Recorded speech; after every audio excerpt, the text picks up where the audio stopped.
আমি আজকে ফেসবুক লাইভে চলে এসেছি। তো তোমাদের কাছে আমি আজকে আমাদের মাঠের জমিগুলোকে একটু দেখাবো, জমি জায়গাগুলো দেখাবো। এই যে দেখতে পাচ্ছেন পাশেই এই যে ট্যাঙ্কটা, এটাই আমাদের। এই যে সামনে যত জমিগুলো দেখতে পাচ্ছেন এগুলো সবই আমাদের, ঠিক আছে বন্ধুরা। ওই যে দূরের একটা ফার্ম দেখা যাচ্ছে, ওই ফার্মটাও আমাদের।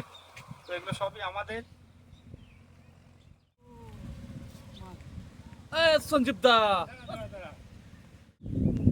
হ্যাঁ হ্যালো গাইস। তো আমার এক বন্ধু চলে এসছে, মনে হয় টাকা পয়সা কিছু লাগবে, ধার চাইতে এসছে। তো হ্যাঁ বলো বলো, কি হলো? দাদা ওই 500 টাকাটা দাও। সেই কবে থেকে দেবো দেবো করে ঘোরাচ্ছ, আমাকে দাও টাকাটা, 500 টাকাটা দাও। এখন ওইসব কথা বলার কি আছে? দেখছিস না লাইভ করছি আমি এখন। পরে হবে ওইসব কথা পরে। আমাকে দিবা কবে সেটা বল দিলেই হয়, বা এখন দিয়ে দাও না, আমি তাহলে চলে যাই। ও একটু মাথায় গন্ডগোল আছে ওর।